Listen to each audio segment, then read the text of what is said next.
Por mais que a maioria de nós reconhece a importância de lermos a Bíblia, melhor dizendo, nas mais diferentes passagens, né? Eu sou hiper a favor desses movimentos de ler a Bíblia durante o ano todo, hiper a favor. Só que na nossa igreja nós temos 2 movimentos que fazem isso, eu estou muito feliz. É óbvio que é sempre muito bom nós estimularmos as pessoas à leitura da Bíblia Sagrada. Tira o cavalinho da chuva que você não vai conseguir entender tudo, mas pelo menos de passar por todos os textos bíblicos, eu acho isso altamente necessário para todo cristão. Agora, enfim, é importante a gente ler a Bíblia toda,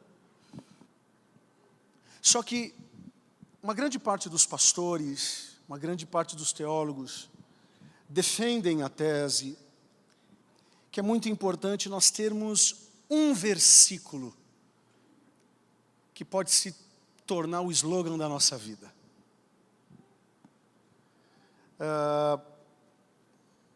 O Bill Hybels, no livro Simplifique, ele vem chamar de o versículo para a vida. É isso mesmo, versículo para a vida. Se você pudesse escolher hoje um versículo que resumisse o teu amor por Deus e o amor dele por você, qual versículo você escolheria? Explicando melhor, o versículo para a vida é aquele que nos mantém focados em determinadas épocas de nossa vida, selecionado com muita cautela. Não vai escolher Jesus chorou, né? Selecionado com muita cautela, esse tipo de versículo serve como um farol para continuamente orientar a gente a respeito da missão e visão de Deus para a nossa vida. Sem dúvida alguma, esse versículo, ele funciona como uma poderosa ferramenta para nos ajudar a filtrar as decisões e as oportunidades com as quais nos deparamos. Então, essa é uma tese que muitos pastores e teólogos levantam. É importante você ler a Bíblia toda, mas qual é de fato o versículo da tua vida? Já pararam para pensar sobre isso? E aqui eu trago 3 razões para nós termos um versículo que fale: se toda a Bíblia se perdesse e se sobrasse esse versículo, já estaria suficiente. Primeira razão, um versículo bem escolhido esclarece o que deve ser mais importante na vida. Razão 2 é que um versículo bem escolhido traz à tona o nosso potencial em Deus. Terceira razão é que um versículo bem escolhido traz conforto. Uma pergunta aqui. Quantos de vocês têm um versículo para a vida? Não vem inventar, sejam sinceros. Se não tiver, não tem problema. Mas quem aqui tem um versículo que diz: não, esse é o versículo da minha vida? Levanta a mão. Vamos lá, qual é o teu versículo? Romanos 3:23, o que diz lá? Porque todos pecaram e estão destituídos da glória de Deus. Quem levantou a mão aqui desse lado aqui? Vamos lá. Fran, vai lá. João 3,16, posso falar? Deus amou o mundo de tal maneira, é esse? Vamos lá, aqui. Qual é o versículo da tua vida? João 8, conhecereis a verdade? Irmã Laíde, não entendi. Jó 42:2, posso tentar adivinhar? Eu sei que meu Redentor vive, é esse? Errei, fala qual que é então.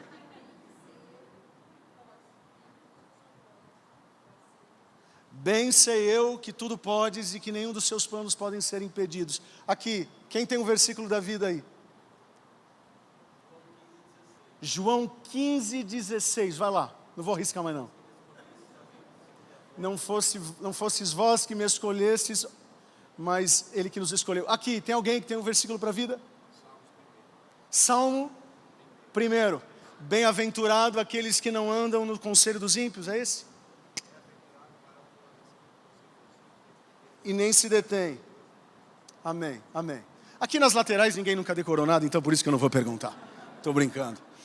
Agora eu quero ver vocês adivinhar qual é o versículo da minha vida. Alguém se arrisca a falar, não, tem cara desse versículo. Vamos lá. Quem adivinhar, eu dou um livro, simplifique. Vamos lá. Olha lá. João 3,16? Não. Tudo posso naquele que me fortalece? Não. Não. Salmo 23? Não. Muito fofinho. Oi? Não, quase. Salmo 119. Todo? Olha lá. Não, esse também é muito fofinho. Vamos lá, última tentativa. E de pregar o evangelho, quase. Mas a senhora merece. Deus abençoe. Vamos lá. Para vocês nunca mais esquecerem, ou se esquecerem, do versículo da minha vida. 2 Timóteo, capítulo 4, versículo 7. Por favor, abram. 2 Timóteo, capítulo 4, versículo 7.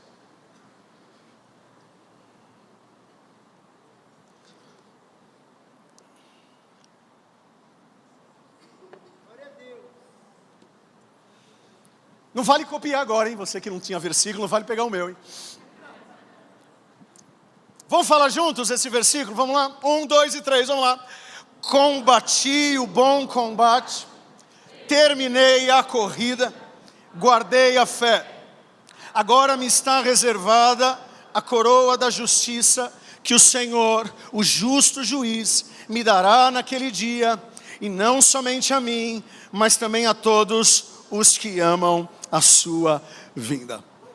Combati o bom combate, cumpri a corrida e guardei a fé. Esse é para mim, gente, o tipo de versículo que esclarece o que deve ser mais importante na vida para mim. Também é um versículo que esclarece o meu potencial em Deus. E é um versículo que para mim traz conforto eterno que um dia eu terei.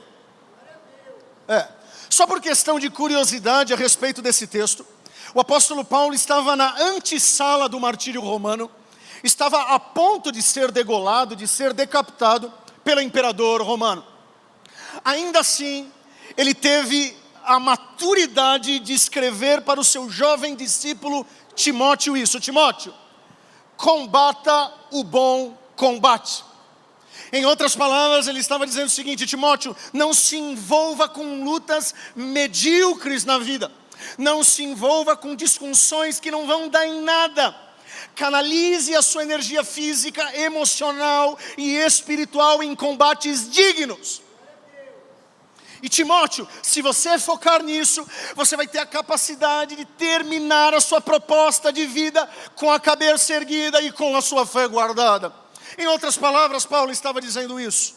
E para completar esse versículo, olha o que ele escreve: Timóteo, agora me está reservada a coroa da justiça, que o Senhor, o justo juiz, me dará naquele dia, e não somente a mim, mas também a todos os que amam a sua vinda. Esse versículo para mim é de fato, ou esses versículos são de fato os meus preferidos. Agora, olha só, na maioria das vezes que leio essa expressão de Paulo a respeito da coroa da justiça que está reservada para os cristãos na eternidade, eu também me lembro de 1 Coríntios capítulo 9, versículo 24 ao versículo 27. Acompanhem comigo aqui, olhem só. Vocês não sabem que dentre todos os que correm no estádio, apenas um ganha o prêmio? Corram de tal modo que alcancem o prêmio. Todos os que competem nos jogos se submetem a um treinamento rigoroso para obter uma coroa que logo perece, mas nós o fazemos para ganhar uma coroa que dura para sempre. Sendo assim, não corro como quem corre sem alvo, e não luto como quem esmurra o ar, mas esmurro o meu corpo e faço dele o meu escravo, para que depois de ter pregado aos outros, eu mesmo não venha a ser reprovado. Posso ouvir um amém por isso? Pensem nisso, gente. Quanto tempo, esforço e treinamento são necessários para cada tentativa olímpica de vencer uma única corrida? Na época de Paulo já haviam as Olimpíadas. Para todo atleta, anos de vida e muito sangue, suor e lágrimas investidos em vencer uma corrida que poderia e pode às vezes durar poucos minutos. Tem pessoas que se matam a vida toda para ir para uma Olimpíada por conta de 15, 20 segundos. E o pior, tudo o que os vencedores ganham por seus esforços é uma medalha, uma joia espalhafatosa para colocar no pescoço, que nem vai ficar para o resto da vida, que nos próximos meses a gente sabe que vai numa parede, ou para a gaveta, enfim. Agora, na época de Paulo, é pior, porque em vez das medalhas, de serem entregues medalhas de ouros para os atletas, na verdade eles ganhavam uma coroa de oliveira, ou folha de louro, sobre a cabeça do vencedor. Quando esse cara voltava para casa à noite, a coroa já estava murcha, já estava se despedaçando. Olhem só, toda aquela energia investida por causa de uma coroa perecível que não dava para nenhum dia quase. Paulo, inteligente e sábio que era, contrasta isso em aplicar esforços para correr em um outro tipo de corrida, mas uma corrida que implementa os propósitos de Deus no mundo. Em outras palavras, Paulo estava dizendo o seguinte: cristãos de todo o mundo, se vocês entrarem na corrida certa e se esforçarem muito, Deus dará a vocês uma coroa imperecível, eterna, e uma recompensa que não murcha ao pôr do sol, mas que dura para sempre. Para resumir, o que ele estava dizendo era o seguinte: não cheguem ao fim de sua única e exclusiva vida para descobrir que tudo foi em vão e que vocês simplesmente correram atrás do vento. Por conta disso que ele escreve no fim da vida: eu combati o bom combate, eu cumpri a carreira, terminei a carreira e guardei a fé. Agora me está reservada não uma coroa de louro, ou não uma coroa de planta, mas está reservada pelo Senhor, o justo juiz, não somente a mim, mas a todos, uma coroa, que de fato é uma coroa de justiça. Como eu já disse, esse versículo esclarece o que deve ser mais importante para mim, que é combater os combates de Deus. Esclarece o meu potencial em Deus, que é terminar a corrida que Ele tem proposto para mim. E esclarece o conforto eterno que um dia eu terei, que se eu combater o bom combate, cumprir a carreira, eu vou guardar a fé, e a minha fé salva. A minha fé salva. Eu me atrevo aqui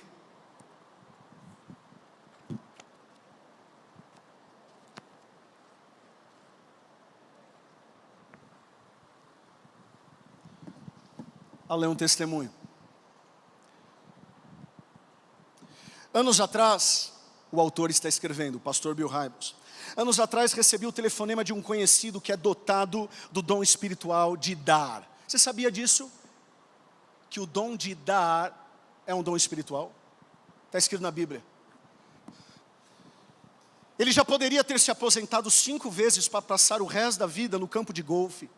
Em vez disso, escolheu continuar trabalhando muito e vivendo, até com certa modéstia, em proporção à sua renda substancial, para poder patrocinar empreendimentos do reino com toda a generosidade possível. Esse sujeito levava o seu dom muito a sério, estava correndo a corrida certa, pelo tipo certo de coroa. Ao telefone, esse cidadão pediu que eu me encontrasse com ele de modo que marcássemos um almoço. Receei que alguma coisa terrível lhe tivesse acontecido, mas durante a refeição ele disse: Bill, você sabe que eu tenho o dom espiritual de dar. É a única coisa que sei fazer bem de verdade na igreja. Sei disso, respondeu Bill Hybels. Eu conhecia várias ações substanciais do reino que só tinham sido possíveis porque esse homem fora fiel em seu dom de doar. Você poderia ter pendurado a sua tez há muito tempo, comentei. No entanto, continua trabalhando para poder continuar doando.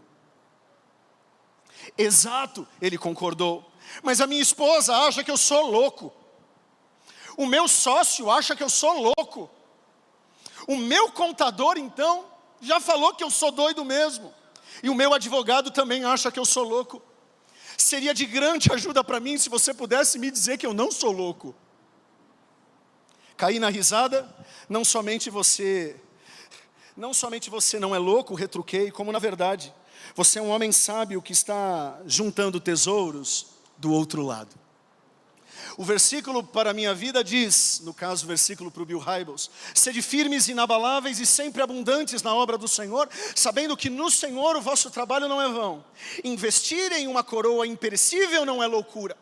Neste mundo, as pessoas que estão correndo uma corrida diferente chamam você de louco, mas você é o sujeito mais inteligente que conheço, acumulando para a eternidade. Se você, caro leitor, tal qual esse homem, está sendo um bom mordomo dos dons espirituais que recebeu de Deus, se está sendo firme e inabalável, abundando na obra do Senhor, você não é louco. Deixe-me repetir, você não é louco. Você não é louco por entregar a Deus a sua única e exclusiva vida. Os seus esforços não são vãos e você será ricamente recompensado na eternidade. A pergunta que eu faço para todos nós aqui: se desejamos ser ou ter uma vida simplificada, uma vida que agrada a Deus, que não possamos continuar correndo atrás de tantas outras coisas e nos esquecermos daquilo que é mais importante.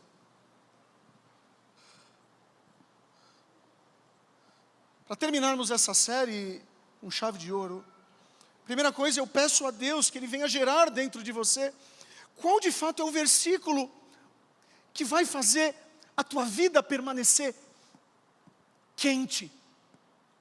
Porque todas as vezes, ou na maioria das vezes que eu penso em desistir de ser pastor, eu penso isso, tá? Só para deixar bem claro. Às vezes que eu penso, eu falo, mas o que está rolando, pai? Eu não entendo muitas coisas. Quando eu penso em desistir de ser um bom pai, quando eu penso em desistir de ser um bom esposo, quando eu penso em desistir de ser pastor, quando eu penso em desistir de ser crente, esse versículo vem no meu coração como uma bomba atômica dizendo: Rodrigo, combata o bom combate. Cumpra a carreira, guarde a fé, porque tem uma coroa para você na eternidade.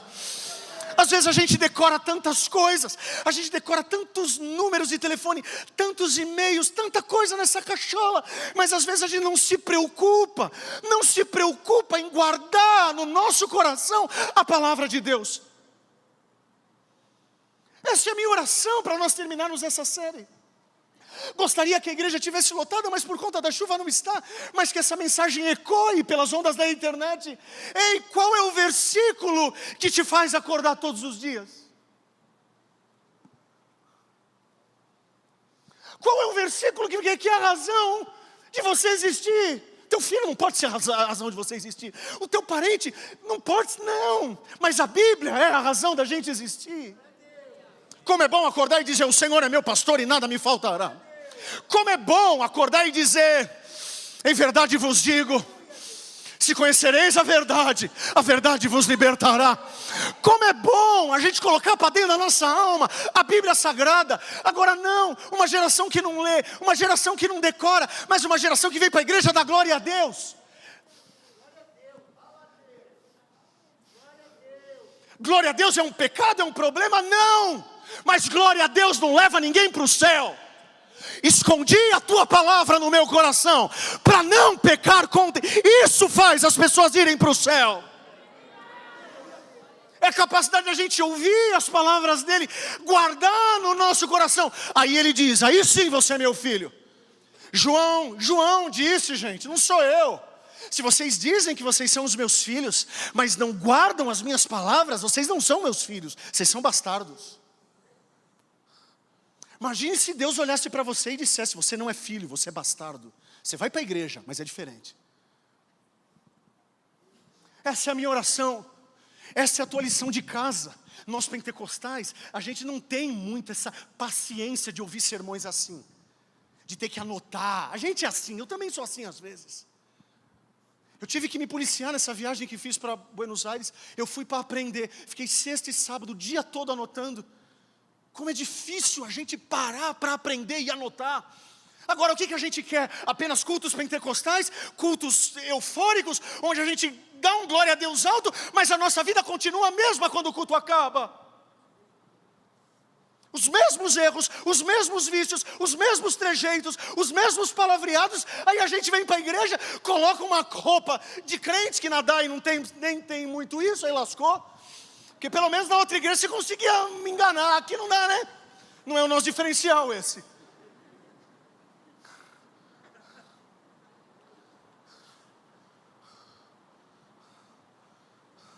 O que Deus está convidando você a fazer hoje, em consequência do versículo para a sua vida? Que elementos na sua vida esse versículo que você escolher vai de fato te convidar a mudar? Pessoas que querem viver o simples de Deus não podem brincar quando o assunto é a palavra de Deus. Eu sou apaixonado pela Bíblia, eu sei que vocês também são, mas ser apaixonado não basta. Amar a palavra de Deus não basta. Tem que praticar. Tem que praticar, não adianta. O que a Bíblia diz que a gente tem que fazer, a gente tem que fazer. O que a Bíblia diz que a gente não tem que fazer, a gente não tem que fazer. Rodrigo, mas é difícil, mas quem falou que é fácil? Quem falou que seria fácil? Sei, você está gastando o teu tempo aonde? Nós estamos investindo aonde? Eu me lembro como se fosse hoje. Talvez eu até arranje a briga quem estiver me assistindo, dependendo de quem estiver assistindo. Eu me lembro de primos do meu pai humilharem o meu pai dizendo: Paulo Silas, você não vai trabalhar em nenhuma empresa? Você acha que ficar pregando o evangelho vai pagar as contas da tua esposa e dos teus filhos? Eu não ouvi isso uma vez, eu não ouvi isso 2 vezes, eu ouvi isso na minha vida umas 50 vezes. O quanto meu pai era humilhado na própria família, porque os primos dele, alguns primos, alguns tios dizem: mas Paulo Silas é vagabundo, ele só quer pregar o evangelho, ei!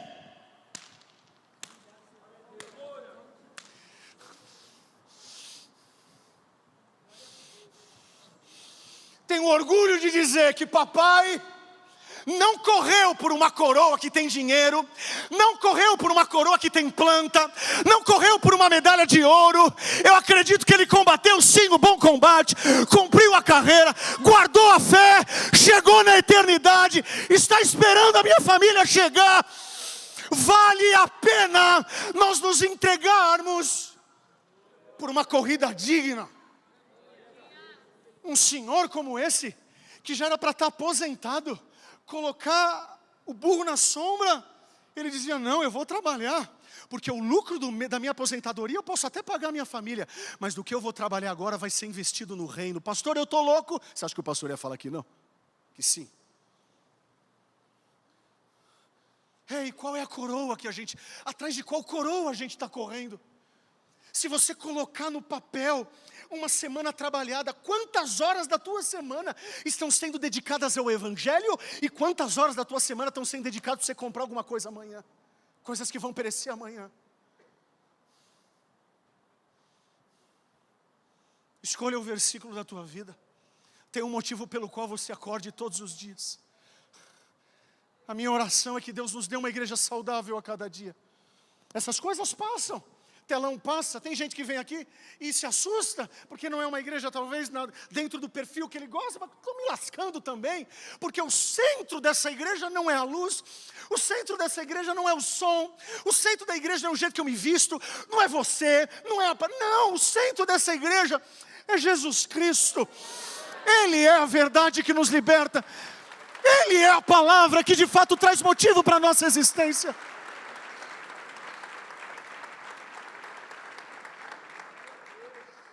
Essa é a minha oração.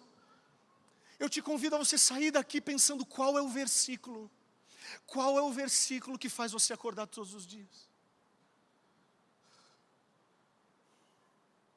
Qual é o versículo que quando você desiste, você olha para ele e diz: não, eu não vou desistir. Esse versículo é muito visceral para mim, porque foi o versículo que eu ministrei no velório do meu pai. É o versículo que todas as vezes que eu prego, eu tenho um sermão só sobre isso. Eu não preguei hoje esse versículo, eu apenas citei ele. Por quê? Porque para mim é o motivo da minha existência. Existe um combate a ser combatido. Eu não vou me envolver com briguinhas. Agora, colocar esses dias aí, não, porque Jesus estava na Sapucaí. Onde Jesus estava que falaram? Não fizeram aí um negócio e colocaram um texto falando que Jesus estava na Sapucaí. E aí falaram para mim, pastor, qual é o teu posicionamento? Não vou falar, porque eu tenho mais coisa para fazer. Eu não vou ficar me envolvendo em combates de internet. Eu tenho mais gente para aconselhar. Eu tenho que estudar para aquilo que eu vou pregar. Eu não vou ficar me envolvendo em briguinhas dentro da igreja. Sabe por quê? Porque quanto mais eu me envolvo com coisas que eu não tenho que me envolver, menos coisas que eu tenho que me envolver eu me comprometo. Pare de ficar gastando a tua energia com coisas medíocres. Pare de ficar se envolvendo com brigas infantis. Ei, combatemos. Ou melhor, que possamos combater o combate digno, cumprir a carreira digna, guardar a fé que é digna, para que naquele dia a gente venha receber a medalha digna, a coroa digna. Essa é a minha oração. Ei, papais, mamães, esse é o grande legado que você pode deixar para a tua família. Eu tenho aprendido que herança você deixa para alguém, legado você deixa em alguém. Herança você deixa para alguém, legado você deixa em alguém. O maior legado que as minhas avós estão deixando para mim, para os meus filhos, não é o patrimônio. Qual é o legado que você está deixando para os seus filhos? Teus filhos vão chegar no seu velório e falar, papai foi um homem de Deus ou não? Foi um empresário. Não dá para falar foi um homem de Deus que fez empreendedorismo, não seria mais digno? O que vão falar quando você bater as botas? Ou você acha que você não vai bater as botas? Vão dizer, foi uma dentista boa, ou vão dizer, foi uma cristã que usava a odontologia como uma ponte para levar o evangelho? O que vão dizer de você? O que vão dizer da gente, sabe? Por qual coroa você está correndo? Uma coroa que no fim do dia vai perecer, ou uma coroa onde a traça não pega? Esse é o legado que eu quero deixar para os próximos anos. Eu não sei quando Jesus volta, e também não quero saber, porque não é coisa da minha patente. Eu não sei, mas tudo que eu mais quero é entregar para os meus filhos uma igreja muito melhor do que eu peguei. Eu não vejo a hora de entregar para os meus filhos, quando estiver bem velhinho, uma igreja incrível. Tudo que eu mais quero é falar para os meus meninos, ei, tudo que o papai poderia fazer, ele fez, Não brinquem com a igreja de Jesus, essa é a minha oração.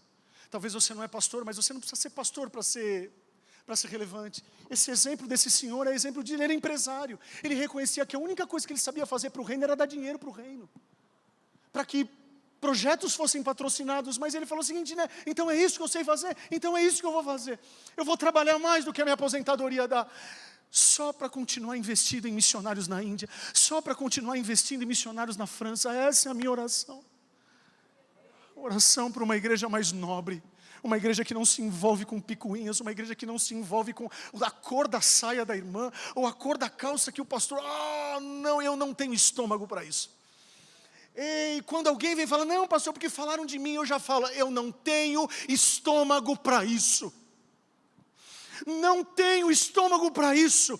Se alguém te ferir, chama o teu irmão e se resolve. Na quarta tentativa me chama, mas se puder resolver, resolve. Ei, enquanto a gente está perdendo o nosso tempo, tem gente cheirando cocaína, tem nego fumando baseado, tem gente colocando droga na veia, e a gente batendo cabeça dentro da igreja.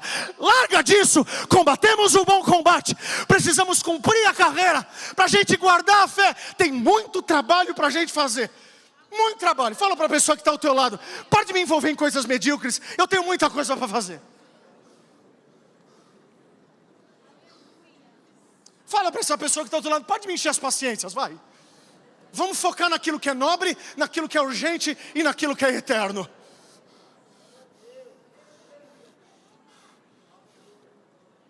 Não, mas é porque pisou no meu calo. Ninguém mandou ter calo.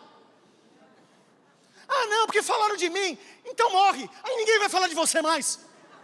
Pede para morrer. Agora não, fica se vitimizando, achando que só ele é alvo. Ah, não, eu não tenho estômago para isso. Última vez, fala para a pessoa que está ao outro lado, o pastor Soeiro não tem estômago para coisas medíocres. Fala para ele, a última vez, eu prometo agora, eu prometo. Fala assim, ó, hashtag a fila anda. Segue o fluxo. Bora! Ah, não, bora!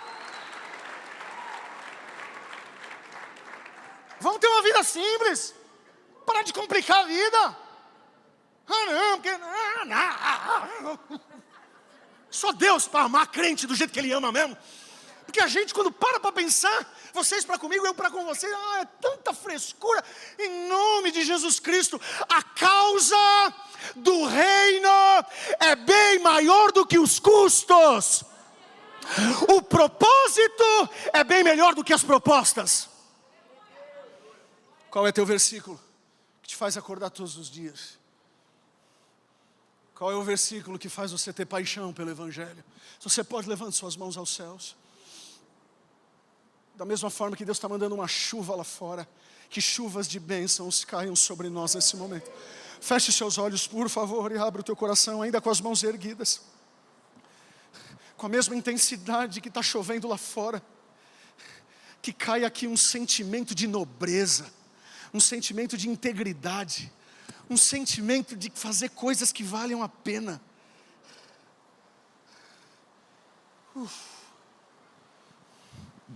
Pai, eis uma igreja aqui que vai aprender a decorar versículos. Eis uma igreja aqui que vai esconder a Tua palavra no coração. Eis uma igreja que não vai decorar o nome das pessoas do Big Brother, mas vai decorar os discípulos que caminharam contigo.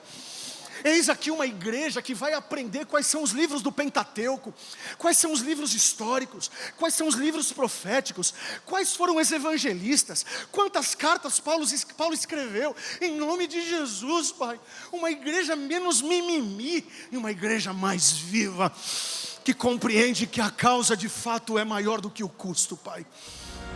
Obrigado por ter estado em mais um culto aqui da ADAI. Espero que esse culto tenha sido muito abençoado e Deus tenha falado ricamente ao teu coração através dessa palavra. Não se esqueça de compartilhar com seus amigos e familiares e também de se inscrever em nosso canal. Se você deseja fazer uma doação para que a gente consiga continuar levando o Evangelho de Jesus Cristo aos 4 cantos dessa terra, clica aqui nesse botão. Um beijão, que Deus te abençoe.